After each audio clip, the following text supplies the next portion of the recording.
Salut à tous ceux qui regardent cette vidéo. Aujourd'hui on se retrouve pour un tuto muffin à la rhubarbe et au chocolat blanc. Si vous voulez lire la recette et le tuto, eh bien suivez-moi.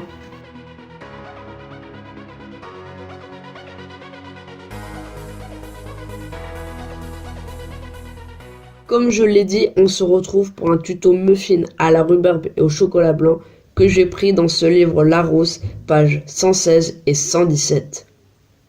Les ingrédients, vous aurez besoin de 115 g de farine, de 200 g de rhubarbe en tronçons, de sucre roux en poudre 100 g, plus 3 cuillères à soupe, d'un œuf entier, d'un jaune d'œuf et de chocolat blanc 100 g.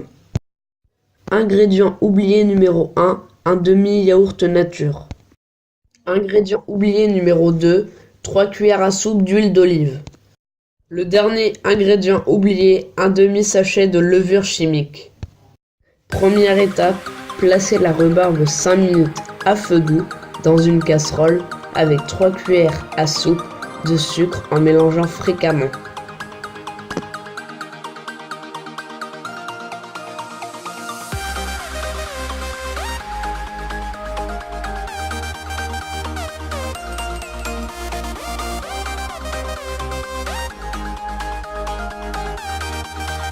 Deuxième étape, mélangez le yaourt et le reste de sucre, c'est-à-dire les 100 g de sucre roux.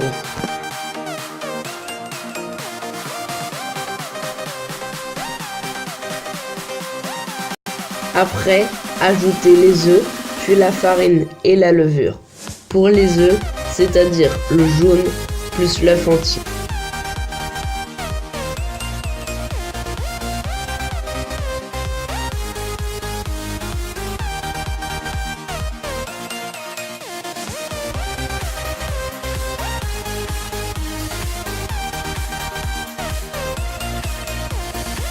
Ajoutez l'huile et le chocolat blanc après avoir bien travaillé la pâte.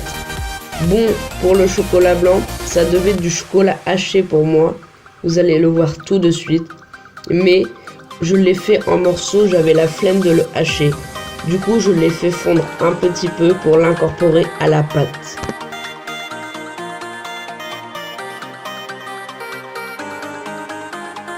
Après la pâte bien mélangée, ajoutez la rhubarbe, c'est-à-dire le mélange que l'on a fait précédemment, la rhubarbe plus le sucre roux.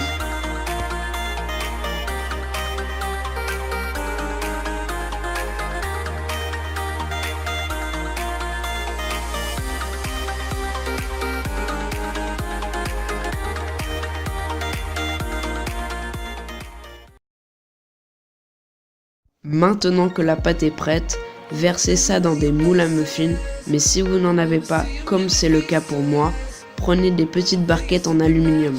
Vous pouvez aussi beurrer et fariner votre moule, mais moi je ne l'ai pas fait. Vous pouvez le faire si vous voulez. Moi, la pâte, proportionnellement à mes barquettes, ça en faisait plus. Du coup, j'en ai pris 8. Faites dorer vos muffins dans le four 30 minutes à four chaud, 180 degrés. N'oubliez pas de le préchauffer, c'est important.